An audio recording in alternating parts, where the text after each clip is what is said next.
Good morning, traders and investors. Got a week here and we've gone nowhere. Thought we were going down on Thursday. Looked like, hey, 3,800 handle. Here we come. And then poof, Google cuts jobs and we're back up here near at 4,000. Triple D says it's just a tug of war, bulls and bears. We want to know what you guys think. Big week of earnings. That may turn things. Bitcoin knocking on 23K. At least something moved last week. We'll bring Tim Quast on at 8:35 and get his view from market structure. Mitch, let's get the week started.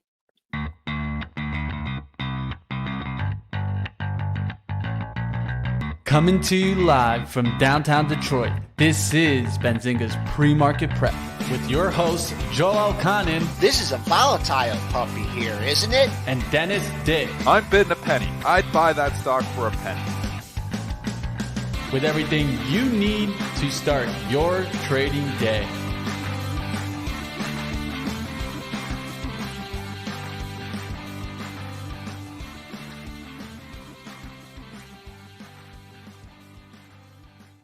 Good morning, traders and investors. We're in the green by a couple handles here, 2.5 handles, knocking on the door here of getting back into the 4 handle. We'll see if that can happen today.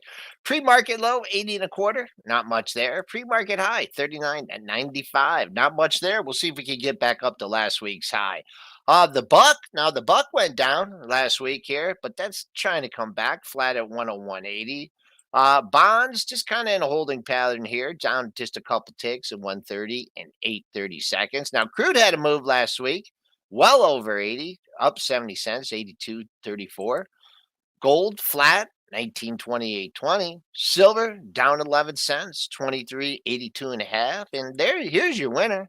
Winner. Bitcoin up $595 at 22,985.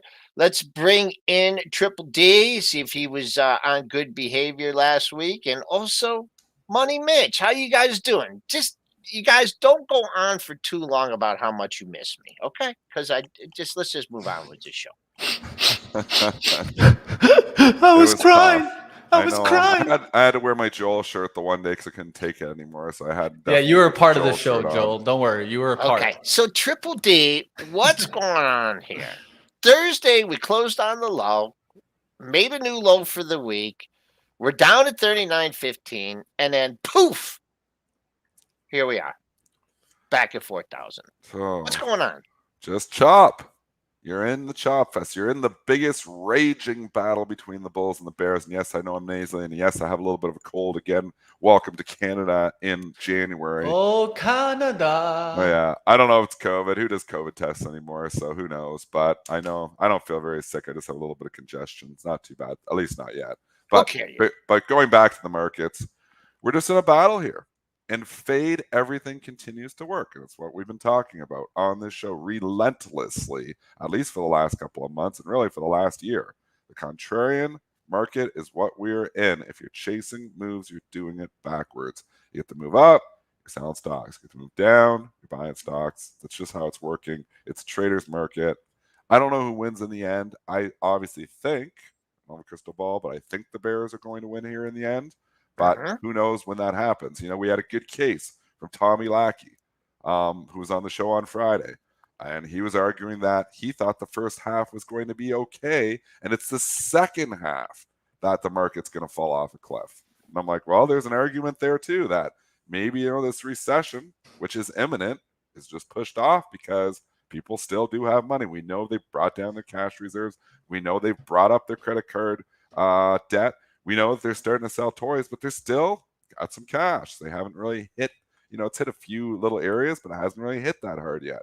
I do think eventually it's going to hit, but it's the timing that is very difficult to predict. So Tommy is saying he's pushing it out to the back half of 2023. I thought the first half of 2023 is going to be bad, and then the Fed's going to have to pivot, and then the rest is going to be good. But again, I'm not going all in this market until the Fed actually pivots.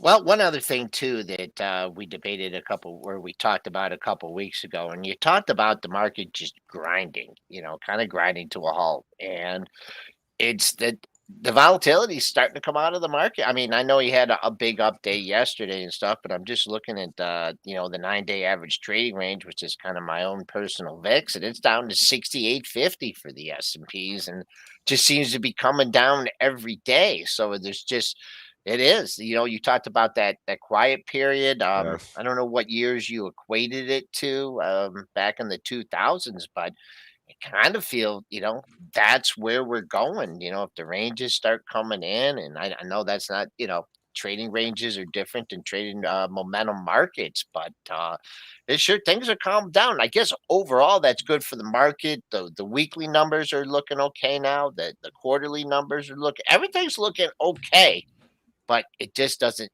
let's see if we can clear in last week's high. To me, that would be the big bogey. But again, it's tough. We clearly, you know what happens in this market, because we can keep looking at it this way. If we clear last week's high, if we break out here, but these little breakouts just become fake outs, and the little breakdowns just become fake downs too. It's just the type of market you're in. And as a trader, you always have to be adjusting for the type of market you're in. This isn't this, momentum market. I mean, it has pockets of momentum. We've seen relentless oil buying over the course of the last year. So the momentum traders can find pockets, but the overall market is just in a trading range still. It's hard. Like I keep saying, if we go to 410, I might sell everything, because I think that would be a major overshoot. And maybe that does happen. But, every time you think we're breaking down, buyers reemerge. And every time you think we're breaking out, sellers reemerge. And that's because we have overhead supply and underneath demand. And that's what's keep putting us and keeping us in the trading range. All right, Money. What do you got for us today? Let's All get right. Well, perhaps some individual issues. Well, we'll get into that. I did want to make a comment that finally a quiet week in the Fed week. So we don't expect to be hearing talk from the Fed this week, even though we got a ton of it last week, even with Friday's federal governor Christopher Waller saying that he favored a 0.25 percentage point rate increase at the next meeting. Of course, the next meeting will be the 31st and the 1st next week. So stay tuned for that. Of course, next week will be all about the FOMC. But this week, it's all about the notable earnings this week. I don't think we're going to miss that. We definitely need to cover. There's going to be a lot of stocks reporting this week. Microsoft, IBM, Tesla, Visa, MasterCard. This is what's on the tape this week. Want to definitely at least give a forward look towards this. Don't miss it. Especially we will be having Tesla, Microsoft's earnings right here on Benzinga. You don't got to miss it. Don't miss those earnings call. And Microsoft starts Tuesday afternoon. Then Wednesday we get Tesla. I mean, these are big guns. And then you've also got, going away from the tech stocks, you've got Johnson & Johnson, Boeing, AT&T, Visa, Chevron, American Express. There's big names coming here, Joel. So this will give us more of a feel for where we are on corporate earnings. Are they starting to see weakness? Are they going to warn? Or are they going to pull the Starbucks and just say, hey, we see, strong demand forever? So look at the calendar. Calendar's starting to get a little bit busy.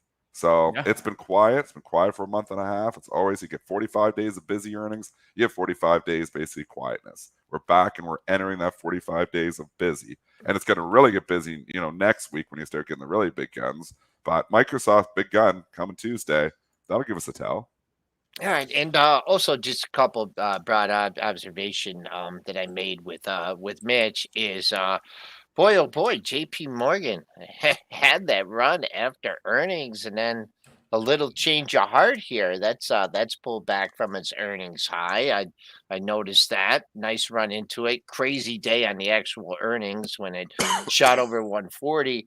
And then the other thing I noticed that AAL had that good news, right? And some really good news on Wednesday, it looks like, and that popped, and that's kind of giving it back. So I don't know if that's going to be I guess Delta's hanging up here right near its high of the move, but that's really the observations, and I noticed that growth is back a little bit. Kathy distanced herself from the lows, so that hasn't stopped since January. Yep. So we have seen a non-stop bid in the beaten down growth names since January. That hasn't stopped. What we have seen really is a perfect January effect. We've really seen in January a little bit of weakness in the drugs, which would be expected because obviously they had a really good year. We've seen oil kind of just hang out. The oil stocks are just hanging out. They're up a little bit. But we've seen a relentless bid in the beaten down names. And that's really what the January effect is all about, which we called perfectly on this show. Mad at myself that I didn't hold some of these stocks longer, but I mean, Tesla's been leading the charge, pun intended. Obviously, bottom 3 days or 4 days into January, and it's looked up ever since. I've been saying there's room to 150 on Tesla. I still think there is room to 150 on Tesla. I think it gets a little tough sledding as you get to that point, but the stocks just got massively oversold. Probably room on 40 to ARKK, but then you look at the 40, Joel, and you think on ARKK, you think, holy, even if we get there, then I got all this overhead supply. It's just not easy sledding to just get it back to like 50, 60, 80 and going back and making new all-time highs by the end of the year. I don't see that path there, but I do see this path where the January effect has not laid off yet. It's been sustained. We're 3 weeks into the month, and that's typical. Usually January is a pretty good month for the beaten down growth stocks. It's exactly what we have seen. Seasonality making the play. Now, one of the things, of course, is last week we did get a major pullback where a lot of those longs might have gotten a little bit weary on that pullback, and now they're starting to ramp back. So we have to think, is this another bull trap for these growth stocks to the upside now that we've gotten a little bit of a bounce? Maybe. It was pretty much only like a 1 or 2 day pullback. You guys can see that in Tesla. You guys can see that in a stock like Unity that pulled back significantly. We'll see if they start getting back through their highs, or is this just another trap to the upside? Tesla has the earnings. Again, these just go with. Sorry, Joel. I should let you talk. Okay, you didn't get talk all last week, so I'm being a real jerk here. No, go ahead. No. I'm getting my bearings back here. Just the only thing I just wanted to say about Tesla, Mitch. Did you follow yourself here because we were looking at that year-end close? Remember, we were focusing on that. If it could get green for the year. And when did it do that? It did that. Well, of course, it's bounced around a little bit, but it made a dash on Monday. Or excuse me, there wasn't a Monday. It was a Tuesday. It had the good day and kind of meandered with the market. But no, go ahead, Triple D. Take us. I think all this stuff you just group it together. You just group all these stocks together. The relationships are working. You've got all your Unities and your Teslas and all of them are all moving together in the same growth bucket. So it's very important. What we are clearly seeing this year is buckets are working. And what do I mean like that? You've got your growth stock bucket. You've got your consumer staple bucket. You've got, your cash cow buckets. You've got your value buckets.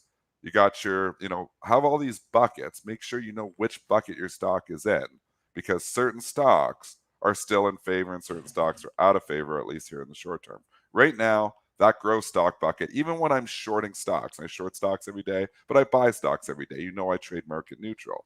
When I'm shorting right now, I'm very cautious shorting anything in the growth bucket, because the growth bucket is in a little mini bull market right now. There's no doubt. To your point, Joel, Kathy's come off the lows. Tesla, you were going to Unity. It's off the lows there as well. But you can go to like stocks like Upstart, UPST. Well, look where it bottomed, Joe. Over 4 days right before January, and it's been straight up really ever since. So, I mean, there's all these little stocks, the little beaten down growth names. Are there some of them still going down longer term? I think so. But you can't argue with that these things are massively oversold. And I have no position in Upstart. It's a $400 stock a year and a half ago. It's $17. Is it going back to 400? No, but it could go to 25. Yeah. So I just got to be careful, just being full on bearish everything, because right now the bulls have a little, bull market going on in growth. Well, I'll tell you, one of the stocks that's going to be definitely important on the day, already getting some news from it, is Apple, right? Apple's been hanging on here, hasn't really broken down, at least in my eyes. It's hanging on by a thread a lot of the times. Let's talk about what they put out today. Apple is targeting manufacturing 25% of all of its iPhones in India. So starting to shift out of China, right? I think we're starting to see more and more of that trend. I think this is something that we need to always look for to see if we're going to continue to see the trend get away from China. And it looks like Apple is going to be targeting there for iPhone build in India. Of course, right now they only do like 2 I think it's like 2 to 3% in India. So something to watch. But for me, big level right now on Apple. We're coming back towards a weekly trend line that we cracked from. Do we get back to 140s? I'll be looking. Wow, nice move off low. I just for this week, my focus will be the high from last week, 38.61, and just going back, something jumped out at me at this upstart here, 18 and a quarter here. That splits the high from last week is 18.33. You bumped up against on Monday, but that's a nice looking a chart on the weeklies down. We have a little time to the Apple earnings, correct? It's I Yeah, think it's next week. next week. Mitch, do you have So that little date? pre-earnings Mitch run can hunt it here. down. I got you. Mitch will hunt it down. I'm pretty sure it's next week. Yeah, 10 days from now, Thursday, February 2nd. So the day after we get the FOMC report. Okay, creeper rally here, folks. Up Yep. 7.5 handles with just 8 handles. Nothing. No big birds, but just climbing back up to that 4,000 last week's highs. We got a ways to go to that 35 and a quarter. Bull's got a case here in the short term. Again, 4,000 though. Like you come up up another 30 handles from here, and you major resistance again. Trade the range. What is that? Channelingstocks.com. We'll go back to that again. Appears to be the channelingstocks.com market. We'll see. We'll see if we reject that channel and actually come right back down, or do we get up through the 400, start making our way to 410, something to keep an eye out for. Let's go to Spotify. As they're announcing here some news that they're planning to cut 6% of its employees. Chief Content Advertising Business Officer to leave the company. Trimming the fat, or is this concern for growth moving forward? Right now, the market is in full silver lining that if you're trimming the fat, we like it. And it is good for the companies. There's no doubt it's good for the companies. I just think rallying them relentlessly on this is still not, a reason to just be coming in and buying stocks. I still think that the trim and fat because they see worse times ahead. That's my opinion. I know Benioff is not just my opinion because Benioff flat out said it. Microsoft said it too, but we aren't listening to that. We're just listening to, hey, trimming the fat, it's what we need to do. A lot of people may be getting paid not as much as or more than they should, and that's what it's doing. So it's probably necessary steps. I just think it's the prelude to trouble ahead. So the only thing that I would have to say to that is clearly in this case, right? So they're getting rid of the chief content and advertising business officer. They'll have to hire an advertising business officer again at some point down the line. And what will they pay him? Probably pay him more than they were paying this guy that they just fired. Because you can't pay less. Wages go up. We've been fighting wages for so long. People want to get paid more. They don't want to get paid less. And if they are going to get paid less, they ain't going to take it. They're going to look somewhere else. If the guy at McDonald's is making $16, $20 an hour, I know. Guess what? I'm not taking 25 no more. Yeah, no, I know that's where it's at. It's the wages I think people are losing that. You see that McDonald's sign, I drive by it every day. Well, when I drive, because I just work from home half the time. But if I'm out there, I drive by it. It's $18 an hour to start, plus, their perks, which is like 50% off your meals or whatever it is. I don't know what else they give you. But anyways, it's an eye-opener when I see. And again, we're in Ontario. It's Canadian money, so it's a little bit less. But you see $18 an hour, you're like, holy McDonald's. That just seems like a lot of money for a McDonald's worker, but that's where we're at.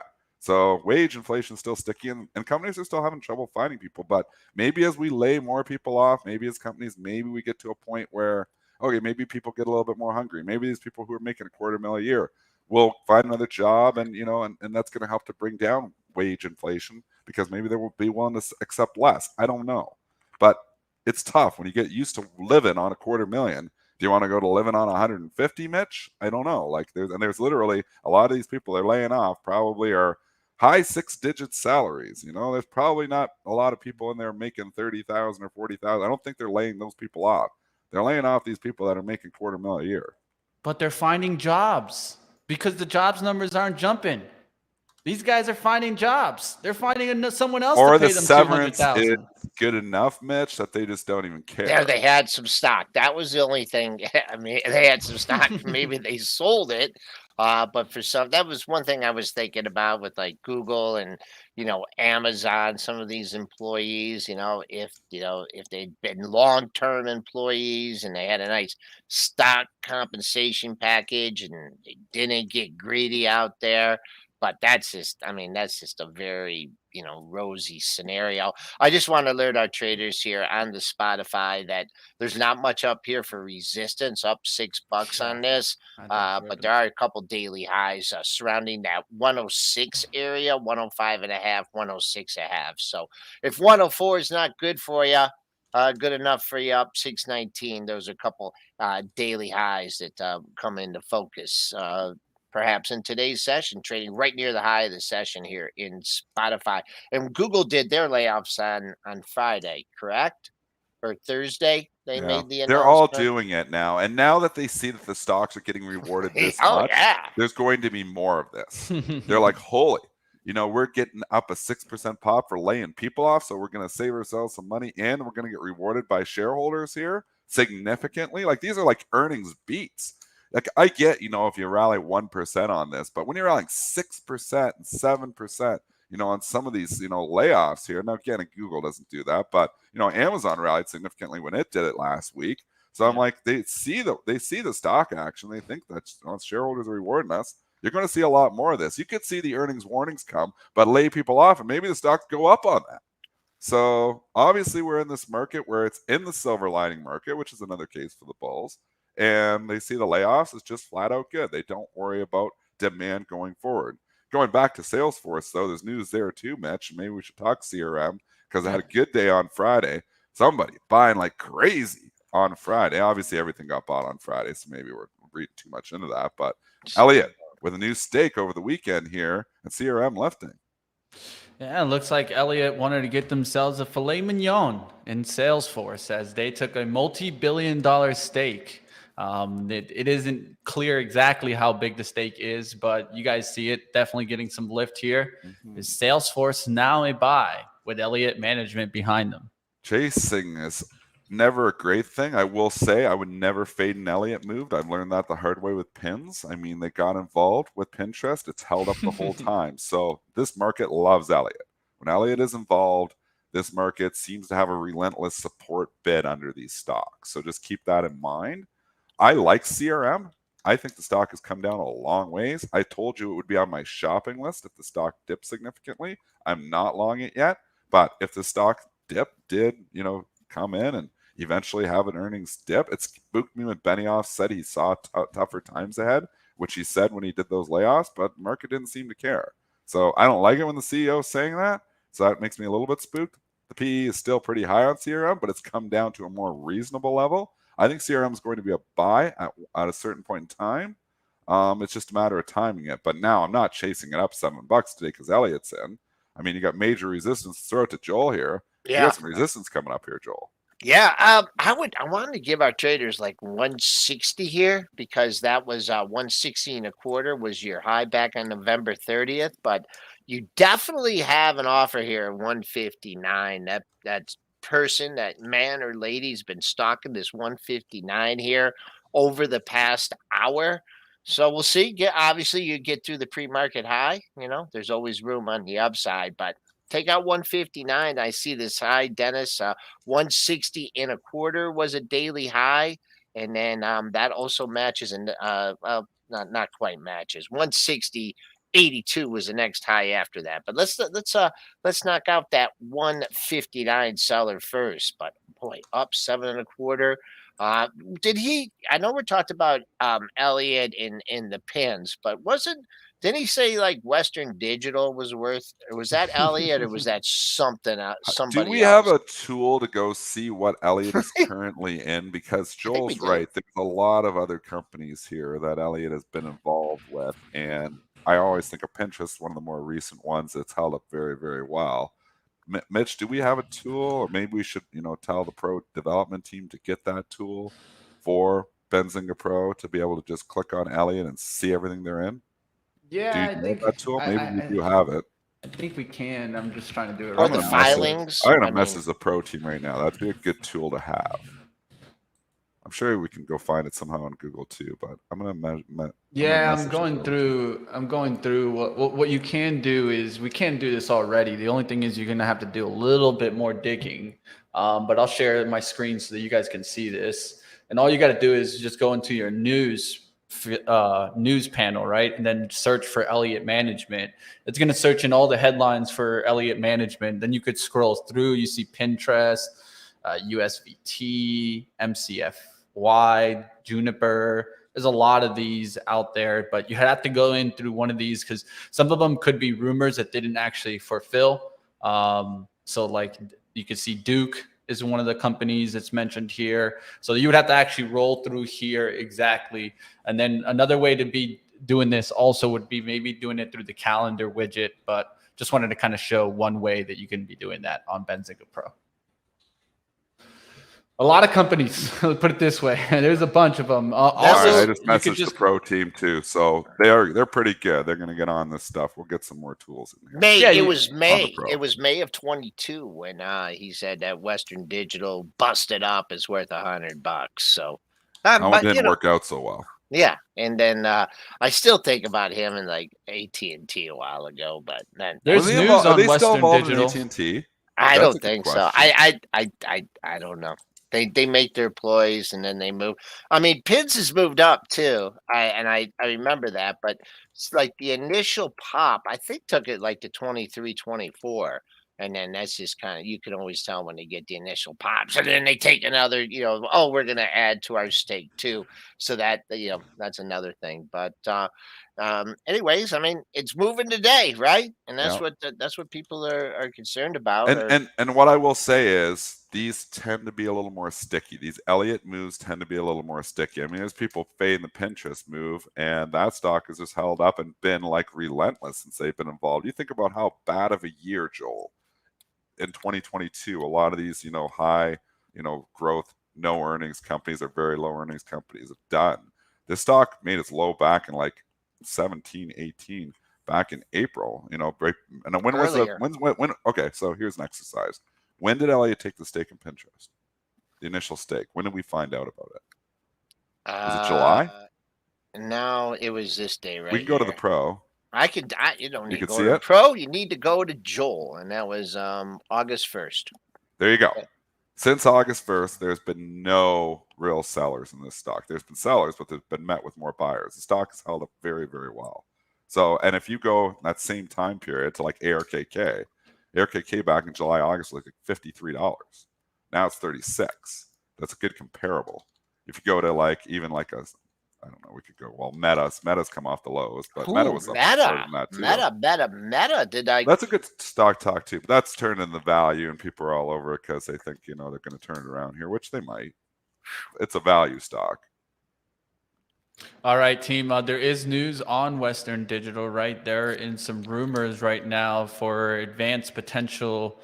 Right now, it looks like with Japan Kioxa Holdings. This is a spinoff from Toshiba. Looks like they're going after Western Digital. We'll see what happens in there. It's just a rumor right now, so you could see WDC get a little bit higher. This was rumored there last week, wasn't it, or 2 weeks ago? Yeah, It's been the first around. time I've heard this rumor. It's been around. They're recirculating it. Let's say that. Need more of a pop here. Yep. Just keep an eye out on Western Digital. We'll see. You still in your Western Digital? No, I swapped that. That was a long time ago. Yeah. No. And I never re-entered. Always stocks up on rumors, You have to pay maybe attention monthly to it. support. Monthly support on this one. Undercut and rally. I mean, at least you got a look at level. Look at this thing since 23. I mean, right? Since the first day of the year. I had just a couple down days and not much. So Western Digital and I mean a lot of these I'm probably not grouping these all together correctly, but Micron. Well, ooh, look at that, man! 3 highs in the same area from Micron and trading up again today. Here's one that wow, you're above last week's high, and I Yeah. also noticed Nvidia just quietly making its way back up here. Boom. A lot of Beating these. down names from Yep. 2022 are doing really well in January in 2023. Who would have thunk that? If you could just like chop off the 22 and just look at these stocks for 23, it's just a whole. And look at the way they tailed off I in think the December. important part also is catching that a lot of these gave like that first day, like a little bit of a down move, and then Oh, yeah, kind it of wasn't washed out easy. the mentality there. Yeah, it wasn't and that's why easy. you have to be like staying in it, right? Like Diamond hands. well, it's not only that, it's just more think about that a lot of times when everybody's leaning one way, we get that reverse move, right? But then as you break that mentality, that's usually when you get the move. And I think that that's exactly what happened here. You broke some of that mentality at the beginning part of the third, the fourth, and then on the fifth, boom, we took off. That can happen a lot of the time, traders. So keep that in mind. All right, let's keep going. Let's get to the next headline on Wayfair as JP Morgan Sheesh. upgrading Wayfair Wow. to overweight Wow. and price target to 63. They talked Today? about, Was of it going there course, today? I think it so. seems Joel. like it. They upgraded Wayfair to overweight from underweight, given a positive shift in the Double market upgrade. trends, talking about controlling expenses, investments, which They're- combined oh could my give gosh. significant earnings revision. I think this is the important thing. They're expecting to see some earnings revision come out of this, over steeply negative over the past 2 years to positive, on top of a still attractive valuation. The street is just all over this cut the fat narrative. And here's an analyst coming in. So not only does Wayfair get the crazy 6-point pop from cutting jobs, but now you have JP Morgan that comes out and says the stock's going to go way higher because they've cut those jobs. I mean, the street already said that, but JP Morgan so gets another 12%. It's just 23%, you know. From cutting jobs. This is where we're at. This is the silver lining. It's telling you stuff's oversold, though. This stock, $300 a share back at the end of 2021, down to 28 bucks. So maybe Wayfair, I know my wife buys a lot of stuff on Wayfair. Maybe Wayfair isn't going out of business. You know, that's one thing to say. I don't know valuation. I never sat down and did the Wayfair fundamental crunch, analyze, where they are. Does it make money? Does Wayfair make money? I'm not sure if they do, but I'm sure it's look at everybody in the chat. Everyone in the chat's telling you, we'll never make money. They burn it. They burn it. But right now, that narrative, if you're cutting the fat, and then you get JP Morgan saying cutting the fat is good, another 12%. Nope. These stocks, you can't argue with it. The bulls are complete control. But if I was in it, it just went from 38 to 52. I'd ring the register, but that's just me. Maybe it continues. There's lots of room. 52.67. The pre-market high is just a tad above that at 52.88. But you got a pair of highs right there, right before the stock really, really broke down here. A lot of people getting their money back here at 52.67. Pair of highs there. Clears that, maybe 55, but keep a close eye on that one. Big pop off of cutting jobs and the JP Morgan upgrade there. So like that 52.67 as resistance. All right. Just to kind of point towards here, I'll just bring in something that we don't do often, but I just did it really quickly for us. This is the last 5 years of Wayfair search on Google. I'll show you guys that right now. You guys can see how, and of course, the pandemic, that thing popped like crazy. Yeah. Everyone wanted to talk. But you can see also a light decline here in the trend.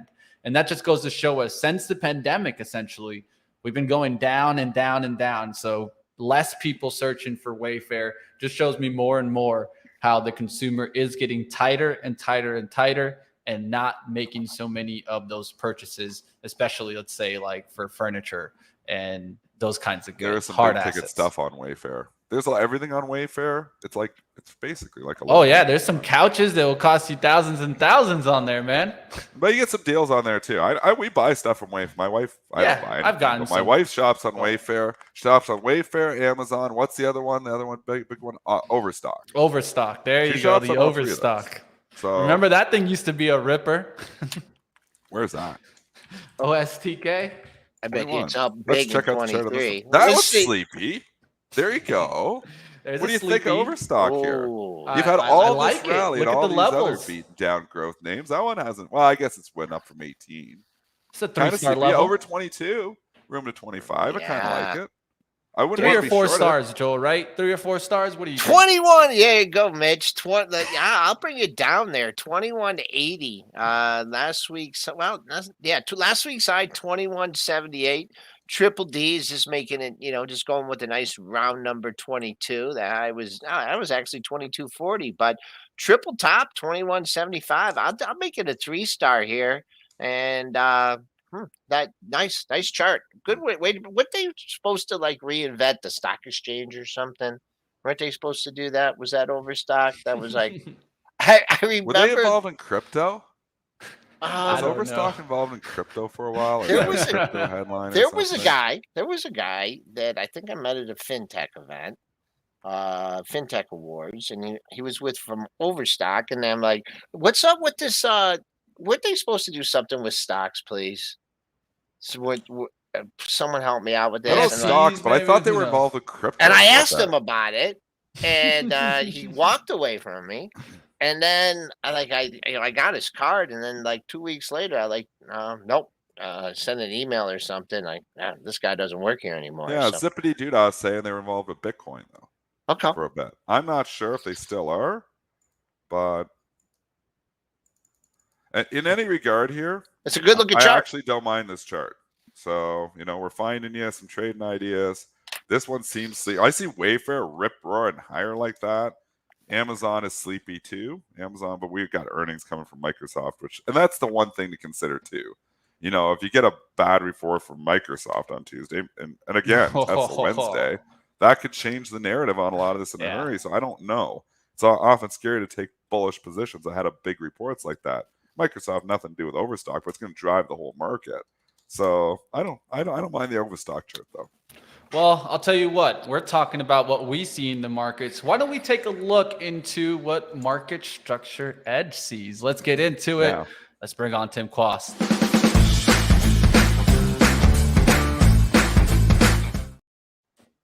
What's up, Tim? How we doing? Hey, good to see you guys. Happy Monday to you. It feels like it's been a little bit since I've seen you. I recognize the background though. I believe you were up in the chalet. I am. I'm in. See, Yeah, I'm starting to know your backgrounds here. He's got like 50. So, you slowly start to narrow them in. But well, you too can have 50 homes if you use Market Structure Edge. there you go. Oh. Maybe. Hold on. Nothing's Benzinga just got guaranteed. Remember. dropped. Nothing's guaranteed. Market Structure Little Edge humor it there, is. everybody. Yes. Yeah. Tim, Well- you have an extra spare room there, right? I'm coming through. Absolutely, we do. Come on over. All right, let's get into the action. Of course, in the markets, it's been tough. It seems like a lot of up and down moves, high volatility. Is it fast trading out there, Tim? What's going on? Well, yes, it is. The whole setup to the period into options expirations. I'm one of the few people who pays a lot of attention to those things because it's predictive.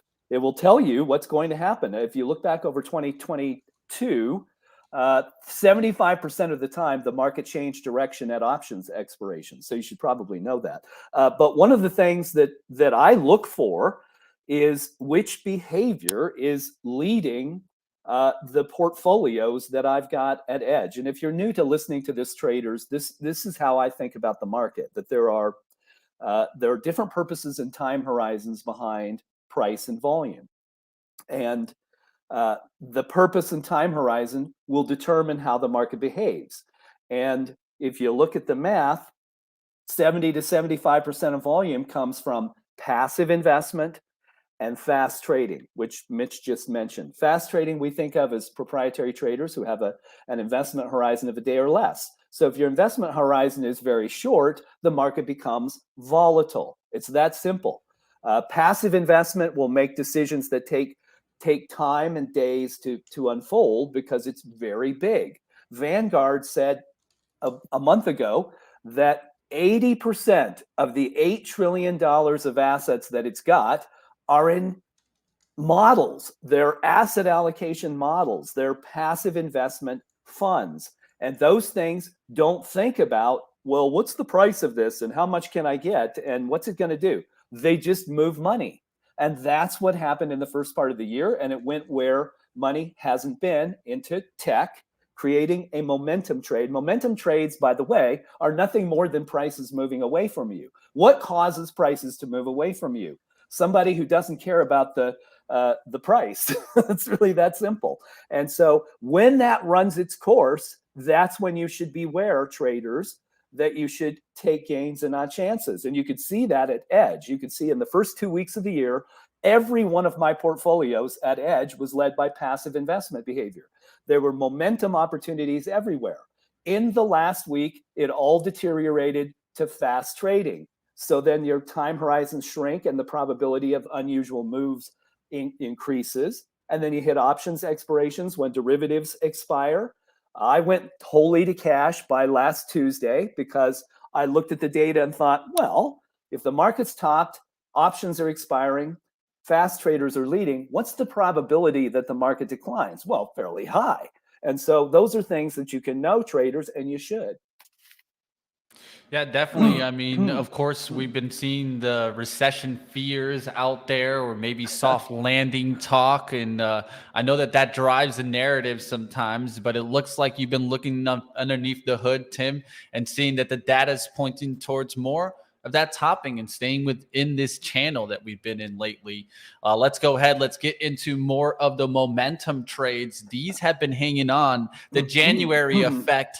It looks like we ran into a small little wall last week, then bounced right back. What's going on with these momentum trades? Well, I like to pick on the pundits. I think about folks like, this is a name that goes way, so Spencer Israel would know this name. So this is your test. So there was this fellow named Jesse Livermore who was very, I see Joel grinning.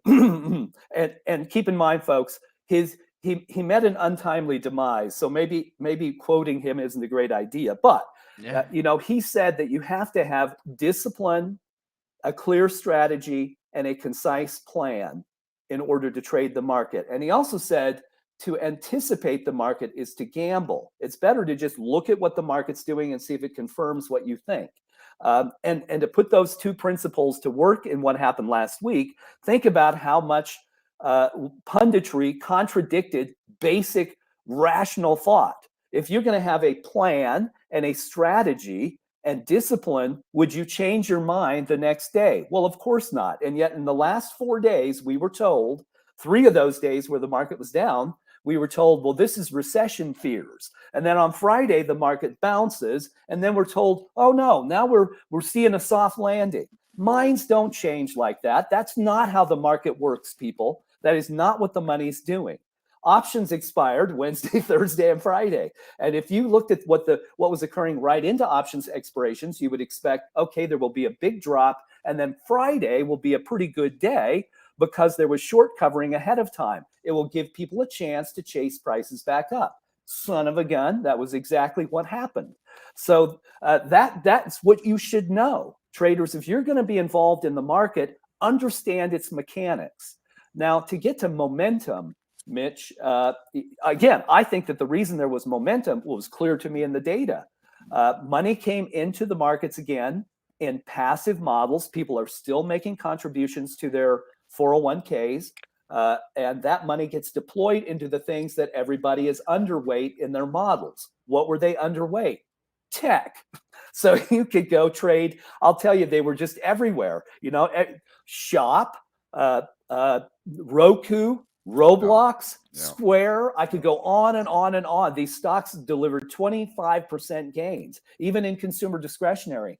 Crocs, I traded Crocs, and it was a very, that was a great stock to trade. All of these were things that you could look at in the math and say, well, these are things that we can produce returns in. And here's how I think about this. I'll share my screen. So if you have not seen this, this is Market Structure Edge, and it's very simple. It's just, let's look at supply and demand. It's the only way to see supply and demand in stocks. You have to look at how trades execute, and there are a set of rules that govern those. But look at the momentum portfolio.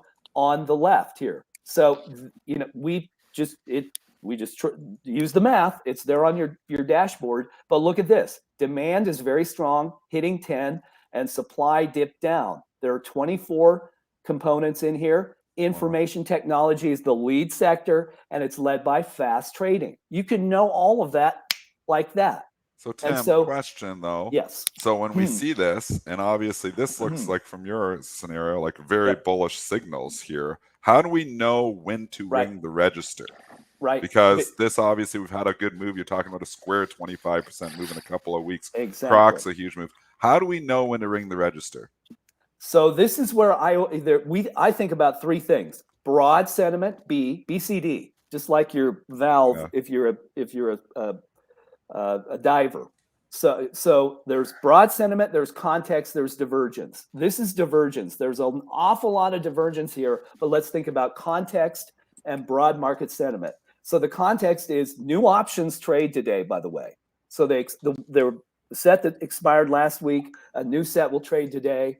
Tomorrow, the books will get squared on those two. So that's an important thing. 800 companies report results this week. Those can be very disruptive. So context, challenging. Momentum can work during those things, but you should be aware of that. Then let's look at broad market sentiment.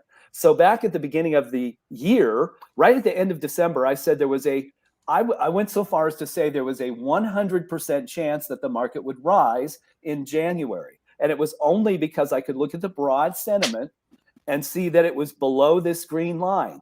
Statistically, over the trailing 5 years, every time that it has been below that green line, the market has risen in the aftermath. So I would say, mathematically, the market was very likely to rise. Now, where is it? Well, here's options expirations. That's what those little green things mean. They tell us where they occurred. And here's sentiment it's at 7.4 and it has stopped rising. Statistically, every time that the market has been at 7.4, it has declined in the coming couple of weeks. So there's your answer, Dennis. To me, if the broad market sentiment tells us that the wave of money that came into tech is likely to slow down, now we have to beware. And if you look at the other side of the coin, the supply side, look at this. Supply is starting to move up. Demand has peaked. Those are the conditions that reverse the market. It doesn't mean that momentum trades won't work, but you have to be very selective now, whereas you could just be kind of carte blanche in the preceding 2 weeks into where we are now. So at this point in time, you're saying if you're sitting on these 25% gainers in Square, maybe now is the time to ring the register. I would. Absolutely. Yes. And here's how you know, traders. If you look at, let's just take Square as an example. Here's how to think about supply and demand. I mean, this is very simple because I'm a simple guy. So here it's been hitting the ceiling at 10 and supply was at a deficit. Now supply has risen well above the trend. Well, that's your exit signal. If either side of the equation, the supply side or the demand side change, if demand deteriorates, I leave. If supply increases, I leave. It's the divergence of those as a long trader that works. Now, if you wanted to shift short, you can actually start thinking about, I wouldn't short this stock until it's coming down close to 5. But if supply rises and demand falls, then you can reverse your trade. And you could make money both directions that way. But it's all about supply and demand. And yes, it doesn't mean it's going to happen immediately. I think in central tendencies, it doesn't mean that you can't have additional up days, but the probability of additional gains has diminished significantly, and you should move on to your risk reward setup isn't as good as it was. Exactly. Yep. Yeah. Hey Tim, could you just go into a little bit? Someone is requesting that little deeper explanation on bullish and bearish divergence. So this is how I think about it, and the math is very good. This is what we do. I've been studying these math and using brains smarter than mine that we enlist, like Nate the mathematician, it's what I call him, to run data on what happens when supply and demand diverge, like this. So when demand is rising sharply and supply goes the opposite direction, if there's a divergence, a standard deviation of more than 1, it's one of the things we look for. The probability of gains is very high. So it's that simple. We're not looking for patterns. Patterns, to me, the trouble with patterns is they suppose that the same things repeat. Well, the market is constantly changing. The value of derivatives changes. The amount of money coming into or leaving the market continually changes. So the only constant to me is supply and demand. And so you don't have to worry about a particular pattern, just look for that. And we apply math to it so that we don't have to do that. I don't want to hunt around. I literally just do this. I look at the momentum portfolio every day. This is what we put out there. It's how I think about it. And I probably go to the bottom. And I heard you mention this earlier, Dennis, Wayfair. I mean, Wayfair is 10 and has downtrending supply. It's that simple. I'll go look at those. I look at the amount of volatility that they've got. This is how much they move intraday. The Wayfair is very volatile. Yeah, and so, big time. If a stock like this take any of those, First Solar, pretty good stock. If that stock is down 2 or 3%, I'm buying it. Why? Because it has a probability of moving about 5% a day. And so maybe tomorrow it's up 3. So if I bought it when it was down 2 and it rises 3, I've made a very nice return. And it's a very high probability, low risk, low stress approach to the market. And that's how to think about supply demand divergences. Tim, before we let you go, we covered your topics here. Just talk real quickly about Monday, obviously first day of the week, but Counterparty Tuesday. So that's a term of ours, Joel, but we've been using it a long time. And it's not something that we've just made up. It's an observation. So there are five big banks, and there are a lot of counterparties, but here's your market structure lesson for the day, traders. So in the derivatives market, which comprises, by the way, about 20% of market cap, that's why a stock that reports results during earnings can go down 20%. I mean, if all of a sudden the implied value of a stock vanishes, well, the part that's tied to a derivative can also vanish. And there are parties that underwrite that. Tends to be banks. I mean, you and I could buy options. That's buying and selling volatility. Futures, buying and selling volatility. The VIX, buying and selling volatility. And there are counterparties to those transactions that organize them. And there are 5 big banks behind that. And there will be a series that expires. So they're backing those, and they're going to have wins and losses associated with them. And then a new series will trade. Well, what's the demand? No one really knows for sure. They're going to try to estimate it. That's what will happen today. Could be an up and down day because they'll try to sort that out. And then tomorrow, Tuesday, we call it Counterparty Tuesday. There's one every month. The banks are going to square the ledger. Did we win or lose? And that will lead to what happens on Wednesday. If they were losers, they have to sell assets and the market goes down. If they weren't, everything's level. If they undershot demand, the market can go up. So those are important things to know. And almost never do people pay enough attention to that. All the credit will go to, people feel good about this or bad about that, or it's earnings, or it's monetary policy. None of those things are 20% of market cap. Derivatives are. So that's why it matters. I always watch these days very carefully for a signal about risk taking. All right, team. I went and go ahead and threw up the link there for your 30-day trial. Get it now for Market Structure Edge. I did see a lot of you guys mention that you guys wanted to see Tesla. Well, get that 30-day trial. Go ahead and check it out. As easy as that. All right, that's going to do it for us today. Appreciate you joining us. Like always, Tim Quast. We'll be happy to have you back on, my friend. Have a good one. Have a good week, guys. Good to see you. Thank you. Thanks, care, Tim. All right, let's get back towards the market. How we looking, Joel? We leaking? We still holding in here? Yeah, we 4K. There's nothing there except that's the high of the day, 4,000 coming back towards mid-range on the session. So a little bit of a rally was sold into. Unchanged on the session, 88.50. But so far, 20-point range, not too bad. And a pre-market high, 4,000, just nice round number. We haven't hit that as a daily high or low, but got a few minutes left here. We'd want to do some earning. I know we got a big week of earnings. You want to do some earnings previews? Let's do this upgrade that I thought was important to touch. Deutsche Bank's upgrade on Shopify. Shop. Let's go to the shop. We've been Shop talking till you about drop. this one.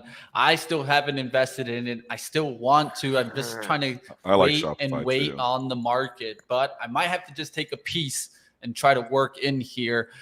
They did upgrade Shopify to a buy, raising price target to $50, saying many leading brands are now actively looking to migrate and are in the process of migrating over from legacy competing solutions.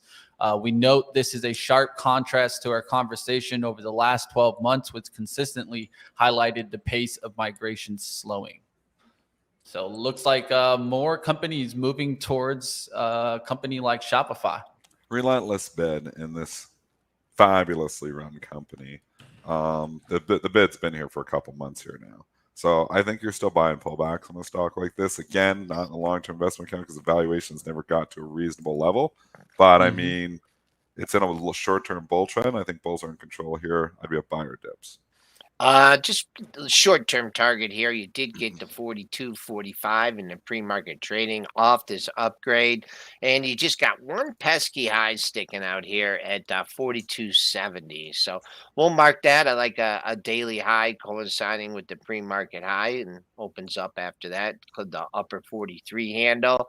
If you're looking to bring this in, or try and get this on a little bit of a dip, closed on its high tick of the session on Friday, right at 40.48. So right now, with the stock trading up, we'll call that support if you're willing to to fade this upgrade. And then that's just one stinking high up there at 42.70. But the fact that it coincides with the pre-market high adds a little bit of significance to it. We'll see what happens there in Shopify. If traders go after it, it's been a good name. We'll see. I'm still thinking about trying to take a shot, but I'm waiting on the market. Let's go to our lithium plays in play today, as we did get some comments from Elon Musk this weekend. I don't know if you guys caught it on Sunday. He was talking about green technologies, and he specifically talked about copper production.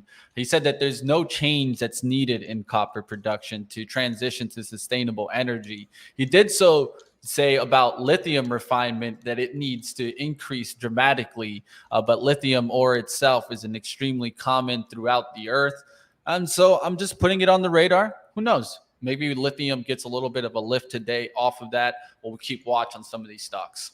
I've sold, I can't remember if I sold it all, but I think I may have even sold it all now, the lithium. It's just come up here, Joel, to this like 24 and a half. I know. 25. I'm looking the 35 down to the 18 is around 26, 27, but I just feel like overall the trend has turned here now for this stock. It held up relentlessly forever, and now you get that snapback rally, which I wanted to, which allowed me to get out of the stock. Obviously, we bought this stock, back at $6 or $7, I believe, a couple of years ago. I actually added some to it, which I wish I wouldn't have, and then it's come back up here, and I believe I've sold the whole thing now. It is getting a little bit of a pop. I know I do believe we discussed that the week before I was here, and I was hoping for this 24 and a half, 25 area. I guess the Tesla train has helped this come off the low, right? So follow the momentum here in Tesla, and I'm looking at para high. It did get up near yesterday's high last week, but this 24.50 area looming pretty large here. Traded up 29 cents on its comments, but it's opening into some daily resistance. And then there's an ETF. Isn't there an ETF for the lit, LIT? man. That's the what I lit. was thinking. Got a lot of Global Tesla. X Lithium ETF. A lot of Tesla in there. One I like the monthly is PLL. I've talked about this one. I've called this one from the 30s back in before 2020, and been watching this one for a while. That monthly chart, 45, 43s in that area looks really good. It's starting to push. But now it's not starting to push, though, Mitch. Here's the problem. It already has pushed. I mean, it was a good call by you, but we just went from $40 to 62. Yeah. The stock is up 60% basically this year. Yeah. I mean, now you're coming in and buying it now. You're up not 6%. It's up 60% from the lows. I mean, now it's like so far off the lows. It's like, I'm coming in here now. The momentum traders love this stuff. They just chase 60% goes up 90%. I just think we're not in that environment anymore where we just got to relentlessly chase, performance. and that's what's going to, if it goes up 60, it's going up 90. We haven't been in that environment. We've been in that environment. If it's going up 60, then it comes back down 30. So I think we got to still really respect the contrarian environment that we are definitely still in. Maybe eventually we break out into this full bull market and momentum, trading just takes over. But I mean, here's a stock that, really got beat up. It's come all the way back up. There's major resistance all over the place up here. I think now's the time to ring the register. And that's why I was ringing the register in LTHM, which again, if you do the math on LTHM from the lows, Joel, we go down to like 18, up 6, you're up 35% here, 38% in about 10 trading sessions. It's a big move. Yeah, for you PLL traders, that got within a dime of the high for the week. 63.29 was your high on Wednesday, and you got to 63.19 on Friday. Little lighter volume trading stock, so be careful on this one. But keeping a close eye on those pair of highs. This is called 63.25. All right, guys, great to Do we be have back. Microsoft news? Or somebody just say something. Let me just. Someone just said something good. I don't know. I just saw Microsoft spike up. Looking for it right now. See if there's anything here. Looks like earnings, a preview. No, I'm not seeing much. 42.36 last week's high. Guys, I'll check in with you later on. Definitely something just happened. there's something. Microsoft here. I just watched it spike up. It's been trading nothing all morning. It's just been sitting there all morning here. Yeah, I'm looking. I don't have anything just yet. So we'll see what happens there. It could be a ratings, could be something like that. Keep an eye out there, team. We are really seeing Microsoft get a little bit of a spike right now. Maybe somebody on a major media said something here too. Just trying to dig here myself. So just because it was sitting there, it's one of the big guns. I just all of a sudden saw it just take off. So yeah, it's how it is. We'll be ready for this week. Like always, we've been seeing up and down moves. At least the Fed will be quiet this week. So you don't have to be worrying about the bullard coming into the market. So just kind of mentioning that. There is a headline. So just coming back here, Microsoft coming from Bloomberg, OpenAI and Microsoft extend their partnership. So it's confirmed that we talked about this rumor there last week. It looks like it's being confirmed that they are extending that relationship with OpenAI. So obviously the market is applauding that on at least Microsoft here. It's the sexy word of the year, Dennis. I've already It's been the sexy word for a while, AI. So, well, I mean, I wouldn't say for last year was metaverse, right? If we had to give one word towards 22, it was metaverse. Yeah. This year, I think AI, team. Look for companies that are mentioning AI. Look how they're getting the lift. A lot of this coming off, of course, the chat GPT, and that's what's giving it the lift. But I think overall, everyone's starting to take a deeper look into AI. So you will see companies mention that word. That can give them a little bit of sexiness, give them some story. Look for that. When companies mention it, I will be expecting a pop. We'll see what happens.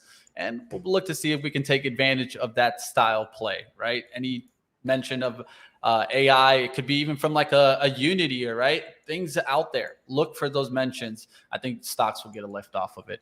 We'll see what happens there. And Microsoft went up there to a spike of 242.62. We'll look to see if we can take that out in the intraday market. Any last comments, Dennis? Just chop. I mean, I think we got to still respect that we are in a trading range. Maybe there's going to be some fundamental earnings reports here that take us out of this trading range, but 4,000 is major resistance. That remains major resistance until we break it. We got up there 3 trading sessions ago, failed, came off significantly. Now we're coming back up to retest it again. Maybe we eventually take it out, but resistance is resistance until it's broken. All right, we'll see what happens there. Go do what you do best, my friend. Get to your trading action. We'll see you tomorrow, everyone. Dennis. Definitely, you guys can keep up with Triple D Trader at Twitter, right? Give him a little bit of a follow if you're not doing so already. We'll get into the action. Let's get you over to the live trading action that's coming up next. But I do want to give you guys the outlook. The book club, the Benzinga book club was an amazing event on Sunday. We just went through the first meeting. And those that haven't seen it, the reason you haven't seen it is because that's what it's all about. The book club gets the behind the scenes access, the long conversation. Right now, we're going through the book, Trading in the Zone by Mark Douglas. If you want to up your trading skills and are looking for ways to read more books this year, I know a lot of you guys for New Year's probably thought, hey, I want to read more this year. Well, stick with us in the book club, and you guys can keep expanding your knowledge.